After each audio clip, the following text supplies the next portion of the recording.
नमस्कार, मी श्रेयस पांडे. आठवड्याभरातल्या महत्त्वाच्या बातम्यांचा मागोवा घेणाऱ्या ग्राउंड झिरो या विशेष कार्यक्रमात आपलं स्वागत. कचरा नाही असं ठिकाण सापडणं सध्या कठीण आहे. लोक कुठेही कचरा करताना आपल्याला दिसतात, मात्र आता लोक बेजबाबदार वर्तन माउंट एव्हरेस्ट सारख्या ठिकाणीही करू लागलेले आहेत. नुकत्याच माउंट एव्हरेस्टसह 4 पर्वतांवर राबविण्यात आलेल्या स्वच्छता टीमला सुमारे 33.8 टन कचरा मिळालेला आहे. त्यामुळे आता जगातील सर्वात उंच शिखर माउंट एव्हरेस्टवरही प्रदूषण झालेलं आहे. माउंट एव्हरेस्ट सुद्धा प्रदूषणाच्या विळख्यात सापडला आहे. या प्रदूषणाची कारणे काय आहेत, हे प्रदूषण कशामुळे इतकं वाढलं आणि प्रदूषण कमी करण्यासाठी काय उपाययोजना केल्या जाऊ शकतात, आतापर्यंत किती स्वच्छता मोहीम इथे राबवण्यात आल्या आणि त्याचा खरंच काही फायदा तरी झालाय का, या सर्व प्रश्नांची उत्तरं शोधण्याचा आपण आजच्या या कार्यक्रमात प्रयत्न करणार आहोत. ज्या माउंट एव्हरेस्ट पर्वताच्या प्रदूषणाबाबत आपण बोलतोय तो माउंट एव्हरेस्ट पर्वत आहे तरी कसा, ग्राफिक्सच्या माध्यमातून पाहूयात. माउंट एव्हरेस्ट जगातील सर्वात उंच पर्वत शिखर आहे. या शिखराची उंची 8848.86 मीटर इतकी आहे. माउंट एव्हरेस्ट नेपाळ आणि तिबेट या देशांच्या सीमेजवळ आहे. नेपाळमध्ये याला सागरमाथा म्हणून सुद्धा ओळखतात. आधी हे शिखर पीक 15 नावाने ओळखले जात होते. राधानाथ सिकदार यांनी जॉर्ज एव्हरेस्ट यांचं नाव या शिखराला दिलं. शिखराला 1865 पासून माउंट एव्हरेस्ट म्हटले जाऊ लागले. माउंट एव्हरेस्ट जगातील सर्वात उंच पर्वत शिखर आहे.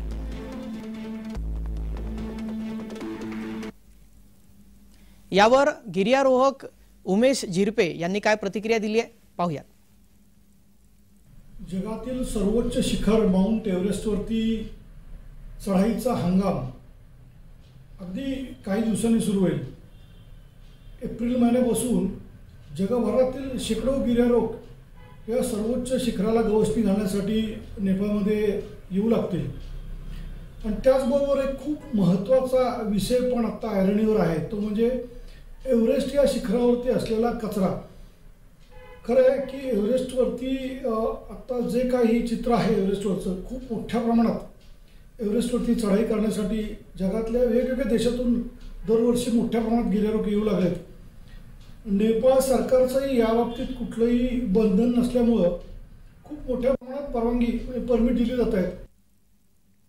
माउंट एव्हरेस्टवर व्यावसायिक मोहिमा सुरू झाल्या आणि जगातील या सर्वोच्च शिखरावरील वर्दळ वाढली. गेल्या काही वर्षात इथला कचरा वाढत गेला आणि आता हे शिखर जगातील सर्वाधिक उंचीवरील कचरा भूमी होण्याच्या मार्गावर आहे. आज प्रत्येक गिर्यारोहकाला वाटते त्याने आयुष्यात एकदा तरी माउंट एव्हरेस्टची सर करावी. आणि आता तंत्रज्ञानाच्या युगामध्ये अशा उंच पर्वत शिखरावर सर करणे आणि त्याला चित्रित करून समाज माध्यमांमध्ये टाकणे याकडे अनेकांचा कल दिसून येतोय. आणि त्यामुळे माउंट एव्हरेस्ट असो किंवा आणखीन कोणती प्रसिद्ध पर्वतमाला असो, या सर्वच ठिकाणी गिर्यारोहकांची गर्दी वाढलेली आहे. पण नेमका गिर्यारोहकांचा हा जो आजचा खेळ सुरू आहे, याला सुरुवात झाली तरी कशी आणि कुणी याची मुहूर्तमेढ रोवली, पाहूयात ग्राफिक्सच्या माध्यमातून. एव्हरेस्ट चढाईचे पहिले प्रयत्न इंग्रजांनी सन 1921 मध्ये केले, पण ते अयशस्वी झाले. त्यानंतर 1953 मधील एव्हरेस्टवरील पहिल्या यशस्वी आरोहणानंतर गिर्यारोहण इथं फोपावलं. एव्हरेस्टच्या या यशस्वी मोहिमेला जगभरामध्ये प्रसिद्धी मिळाली. परिणामी एव्हरेस्टचे आव्हान पेलण्यासाठी जगभरातून गिर्यारोहक इथे येऊ लागले. वेगवेगळ्या मार्गांनी एव्हरेस्ट चढाईचे प्रयत्न होऊ लागले. एव्हरेस्टवर आतापर्यंत 18 वेगवेगळ्या मार्गाने चढाई करण्यात आलेली आहे.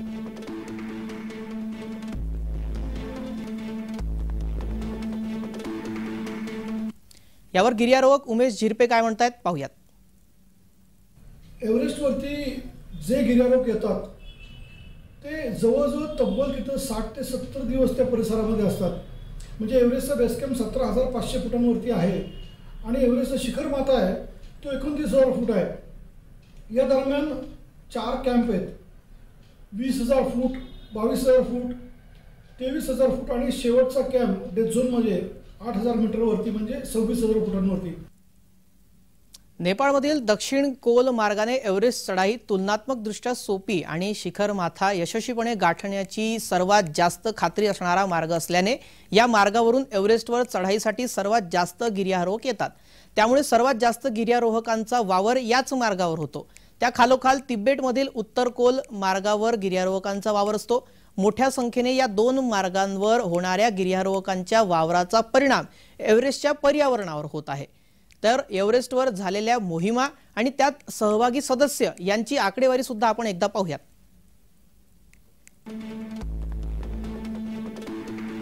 कधीपासून कधीपर्यंत किती मोहिमा झाल्या, त्यात कोणते सदस्य किती होते, शिखरवीर किती झाले आणि मृत्यू किती झाले त्याची आकडेवारी आपण पाहतो। 1921 ते 1992 पर्यंतची आकडेवारी आहे। 279 मोहिमा झाल्या, त्यात 3858 सदस्य होते। त्यातले 484 शिखरवीर झाले तर 122 गिर्यारोहकांचा मृत्यू झाला। 1992 ते 2017 ची आकडेवारी पाहिली तर 1667 मोहिमा आखण्यात आल्या। त्यामध्ये 10147 सदस्य सामील झाले होते। त्यात 7822 शिखरवीर झाले तर 166 गिर्यारोहकांचा मृत्यू झाला।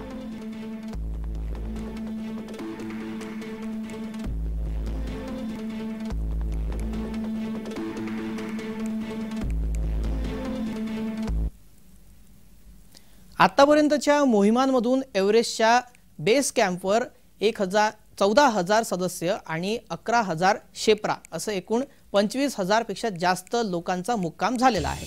आणि बेस कॅम्पच्या वर सुमारे 23,000 सदस्य आणि शेर्पा यांनी आरोहण आणि मुक्काम केलेला आहे असे दिसून येते या आकडेवारीतून।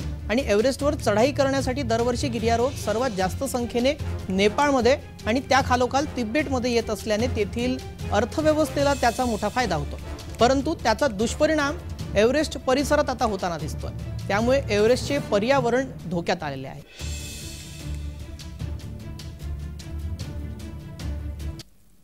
एव्हरेस्टवरती ज्यावेळेस प्रत्यक्ष चढाईसाठी गिर्यारोहक जातात आणि त्यांच्या मदतीला जे शेर्पा असतात, या सगळ्यांच्या 60-70 दिवसाच्या तिथल्या वास्तव्यामुळं त्या ठिकाणी प्रचंड मोठ्या प्रमाणात काय होतं तर त्या ठिकाणी जो कचरा आज पाहायला मिळतो तो रिकामे ऑक्सिजनचे सिलेंडर्स आहेत, टीन्स आहेत, फूडचे आणि इतर पॅकिंग मटेरियल आहे, मेडिकल वेस्ट आहे। आणि याचबरोबर ज्या गिर्यारोहकांचे किंवा ज्या शेर्पांचे त्या ठिकाणी मृत्यू झाले तर यांच्यासुद्धा मृतदेह अतिउंचीवरती आहेत।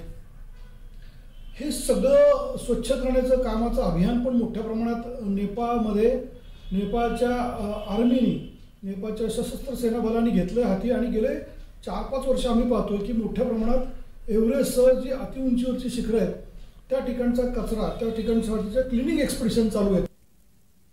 एव्हरेस्टवर होणाऱ्या प्रदूषणाची कारणे पुढे पाहणार आहोत। तुर्तास वेळ झाली का विश्रांतीची, लगेच परत येतोय।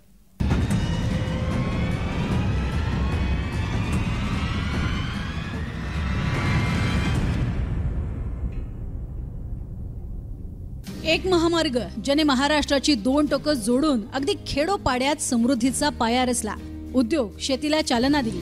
एक सागरी पूल जो महामुंबईचं रूपडं बदलतोय। नवी मुंबई, पुणे, कोकणाला मुंबईच्या जवळ आणून विकासाचा मार्ग प्रशस्त करतोय। मुंबई, नाशिक, नागपूर, पुणे इथे उभं राहिलेलं मेट्रोचं विस्तृत जाळं सर्वसामान्य प्रवाशांचा प्रवास सुखकर करतंय।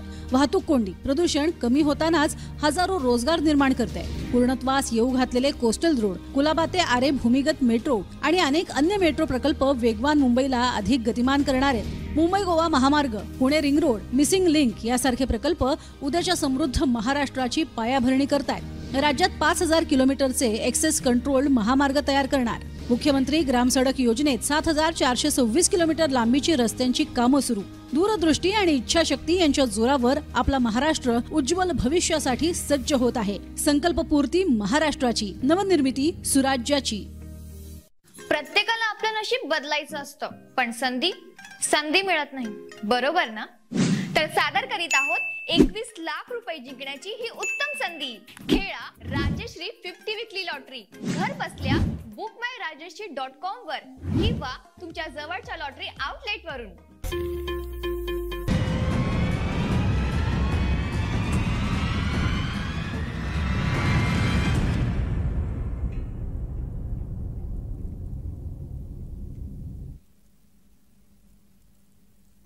एव्हरेस्टच्या पर्यावरणावर जो काही परिणाम होत चाललेला आहे, या पर्यावरणावर परिणाम करणारे काही घटक त्याला कारणीभूत आहेत. हे घटक म्हणजे अन्न, पाणी, कॅम्प साधने, साधनसामुग्री, ऑक्सिजन सिलेंडर, मानवी उत्सर्जन, मृतदेह इत्यादी. या प्रत्येक घटकांचा कशा प्रकारे परिणाम या इथल्या प्रदूषणावर होतोय पाहूयात ग्राफिक्सच्या माध्यमातून. एव्हरेस्टच्या बेस कॅम्पवर सुमारे 25,000 गिर्यारोहक पोहोचले. गिर्यारोहकांचा सुमारे 50 ते 60 दिवस इथे मुक्काम असतो. प्रत्येकी रोज किमान 1 किलो खाद्यपदार्थ म्हणजे 15 लाख किलो खाद्यान्नाची इथं आवक झाली आहे. त्याचबरोबर प्लास्टिक पिशव्या, निरुपयोगी सामानही इथं आहे.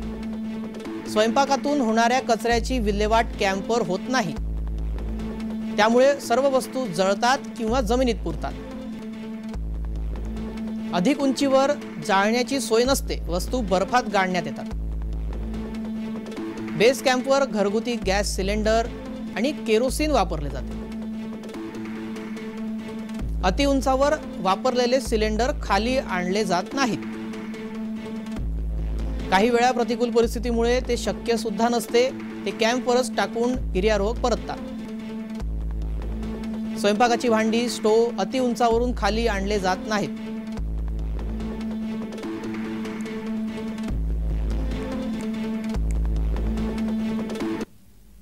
कशा प्रकारे अन्न हा घटक एव्हरेस्टच्या पर्यावरणावर परिणाम करतो हे आपण पाहिलं. आता पाहूयात कॅम्प साधने यामुळे पर्यावरणावर कशा प्रकारे परिणाम होतो ग्राफिक्सच्या माध्यमातून.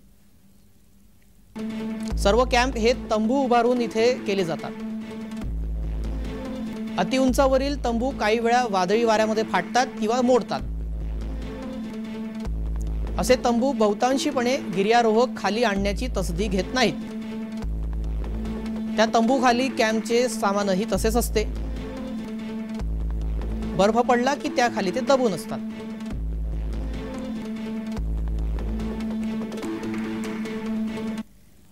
सर्वसाधारणपणे एव्हरेस्ट चढाई करताना ऑक्सिजन सिलेंडर वापरले जाते आणि याच ऑक्सिजन सिलेंडरमुळे कशा प्रकारे प्रदूषण होते आणि पर्यावरणावर त्याचा कसा परिणाम होतो पाहूयात ग्राफिक्सच्या माध्यमातून. एका गिर्यारोहकास सुमारे 5 सिलेंडर एका शिखर चढाईसाठी लागतात. आतापर्यंत 8,300 गिर्यारोहकांनी शिखर माथा गाठलाय. प्रत्येकी 5 याप्रमाणे गणित केलं तर सुमारे 80,000 सिलेंडर एव्हरेस्टवर आतापर्यंत चढवण्यात आले आहेत. यातील वापर झालेले बहुतांश सिलेंडर परत खाली आणले जात नाहीत. अवघड मार्ग, प्रतिकूल हवामान, त्यामुळे शिखर गाठणेच जीवावरचे साहस असते. सिलेंडर दरीत पडतात किंवा बर्फाखाली गाडलेल्या अवस्थेत मार्गावरच राहतात.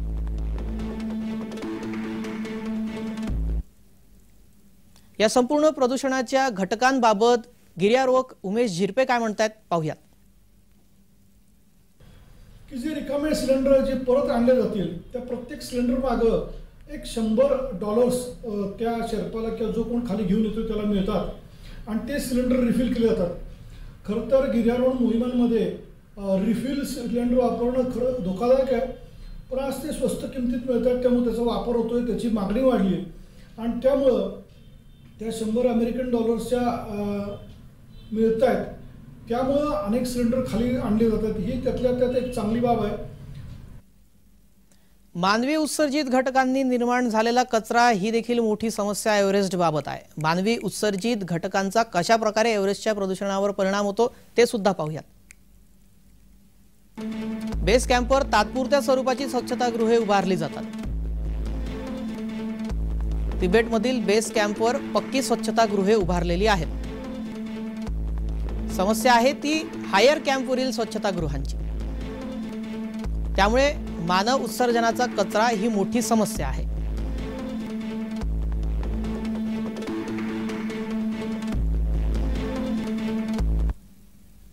मानवी उत्सर्जनाच्या कचऱ्याबाबत नेपाळ सरकारनं काही नव्या तरतूद केलेल्या आहेत. त्याबाबत गिर्यारोहक उमेश झिरपे काय म्हणतात पाहूयात. होणारा कचरा तसंच बेस कॅम्पवरती होणारा कचरा याचं व्यवस्थापन ही खूप मोठी समस्या भेडसावते आणि यासाठी काही कठोर उपाययोजना करायचं नेपाळ सरकारने यावर्षी ठरवलं आहे. आणि त्यातली एक महत्त्वाची जी उपाययोजना आहे की त्यामध्ये वरच्या सगळ्या 4 कॅम्पवर होणारं ह्युमन वेस्टचा जो कचरा आहे नैसर्गिक विधीमुळे होणारा जो कचरा आहे तो गिर्यारोहकांनी आपल्याबरोबर बॅग्स बायोडिग्रेडेबल बॅग्स बरोबर न्यायचे आहेत आणि तो येताना खाली घेऊन यायचा. हे खूप महत्त्वाचं सूचना. आणि त्याचबरोबर प्रत्येक गिर्यारोहकाने किमान 8 किलो कचरा येताना खाली घेऊन यायचा आहे. अशा प्रकारची कठोर अंमलबजावणी करण्याचं धोरण नेपाळ सरकारने घेतलेलं आहे यावर्षी. आतापर्यंत एव्हरेस्टवर 279 जणांनी प्राण गमावलेले आहेत. एव्हरेस्ट सारख्या शिखराच्या बाबतीत खालील कॅम्पवर दुर्घटना घडली तर त्याचा मृतदेह बेस कॅम्प किंवा त्याच्या खाली आणून त्यावर अंत्यसंस्कार केले जातात. परंतु अतिउंचावर किंवा दुर्गम ठिकाणी एखाद्याला मृत्यू आला तर त्याचा देह खाली आणणे शक्य होत नाही आणि अशाच पडून राहिलेल्या मृतदेहामुळे सुद्धा प्रदूषणामध्ये भर पडते.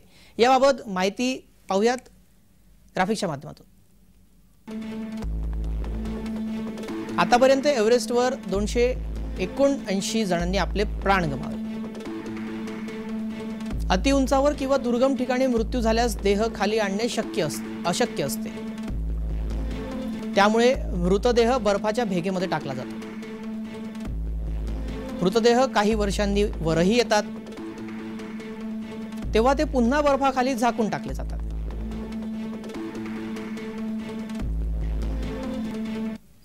याबाबत गिर्यारोहक उमेश झिरपे यांनी प्रतिक्रिया दिली आहे. पाहूयात. एव्हरेस्टवरती ज्यावेळेस प्रत्यक्ष चढाईसाठी गिर्यारोहक जातात आणि त्यांच्या मदतीला जे शेर्पा असतात या सगळ्यांच्या 60-70 दिवसाच्या तिथल्या वास्तव्यामुळं त्या ठिकाणी प्रचंड मोठ्या प्रमाणात काय होतं तर त्या ठिकाणी जो कचरा आज पाहायला मिळतो तो रिकामे ऑक्सिजनचे सिलेंडर्स आहेत, टीन्स आहेत, फूडचे आणि इतर पॅकिंग मटेरियल आहे, मेडिकल वेस्ट आहे. आणि याचबरोबर ज्या गिर्यारोहकांचे किंवा ज्या शेर्पांचे त्या ठिकाणी मृत्यू झाले तर यांच्यासुद्धा मृतदेह अतिउंचीवरती आहेत. हे सगळं स्वच्छ करण्याचं कामाचं अभियान पण मोठ्या प्रमाणात नेपाळमध्ये नेपाळच्या आर्मीनी नेपाळच्या सशस्त्र सेना बलांनी घेतलं हाती आणि गेले 4-5 वर्ष आम्ही पाहतोय की मोठ्या प्रमाणात एव्हरेस्टसह जी अतिउंचीवरची शिखरं आहेत त्या ठिकाणचा कचरा त्या ठिकाणसाठीच्या क्लिनिंग एक्सपेडिशन चालू आहेत. ज्या ठिकाणी गिर्यारोहकाला स्वतःला सुरक्षितपणे चढणे उतरणे कठीण जाते अशा ठिकाणी 4 जणांनी उचलून मृतदेह खाली आणणे अशक्य असते. त्यामुळे अशा वेळी तो मृतदेह बर्फाच्या भेगेत टाकला जातो. अशा प्रकारे अंत्यसंस्कार केलेले मृतदेह काही वर्षांनी वरही येतात तेव्हा ते पुन्हा बर्फाखाली झाकून टाकले जातात. एव्हरेस्टवर आतापर्यंत जितक्या मोहिमा झालेल्या आहेत त्यातील बहुतांश नेपाळमधील दक्षिण कोल मार्गे झालेल्या आहेत. त्यामुळे पर्यावरणाची समस्या या मार्गावर सर्वात जास्त असते. येथे जाण्यासाठी लुकला पर्यंत विमानाने आणि पुढे 7-8 दिवस चालत बेस कॅम्प गाठावे लागते. बेस कॅम्पचे सर्व सामान माणसाच्या पाठीवरून किंवा हेलिकॉप्टरने वाहून नेले जाते. त्यामुळे कचऱ्याची विल्हेवाट लावण्यात वाहतुकीची अडचण सुद्धा इथे निर्माण होते.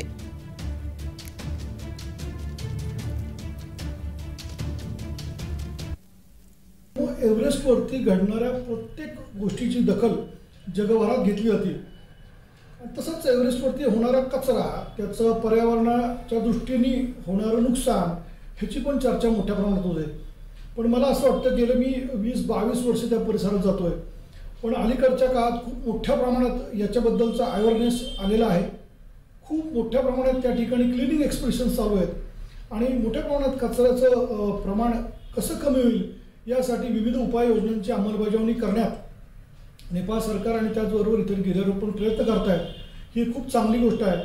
पण नक्कीच अजून खूप काम करणं आवश्यक आहे कारण आपला निसर्ग आपले पर्वत हे सगळं जपलं पाहिजे आपण.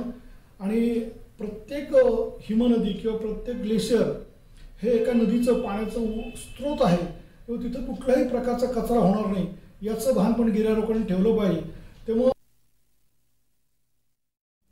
नेपाळ सरकारने सदस्यांकडून प्रत्येकी $11,000 फी घेते. या मोहिमांमधून नेपाळ सरकार आणि जनतेला चांगले आर्थिक लाभ मिळतात.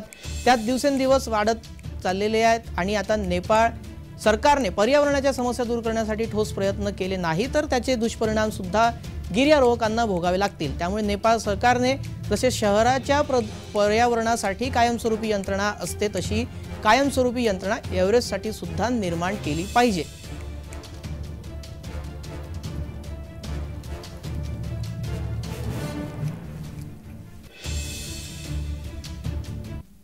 आज एव्हरेस्टवरती ज्या गिर्यारोहकाला चढाई करायला जावं लागतं तर त्याच्या संघाला $5,000 हे गार्बेज डिपॉझिट म्हणून ठेवावं लागतं आणि येताना त्यांच्याबरोबर जे काही प्लॅस्टिकचे पॅकिंग मटेरियल असेल, फूड टिन्स असतील, हा सगळा रिकामे ऑक्सिजनचे सिलेंडर असतील, हा सगळा कचरा त्यांना येताना परत घेऊन यायला लागतो, तो दाखवावा लागतो आणि तो शहरापर्यंत त्यांना न्यायचा कंपल्सरी त्यांच्यावरती.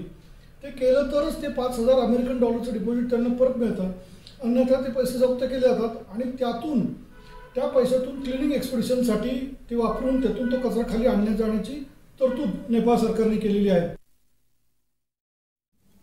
पर्यावरणाचं जतन करणे, त्यासाठी त्याच्या संबंधित प्रत्येकाने त्यात कर्तव्य भावनेने हातभार लावणे हे गरजेचं आहे. या संदर्भात वेळोवेळी आम्ही याचा मागोवा घेत राहू आणि या मोहिमेमध्ये कितपत यश येते या संदर्भातली माहिती आपल्यापर्यंत पोहोचवत राहू. तुर्तास आजच्या ग्राउंड झिरोमध्ये इतकंच. सर्व प्रेक्षकांना जय महाराष्ट्र.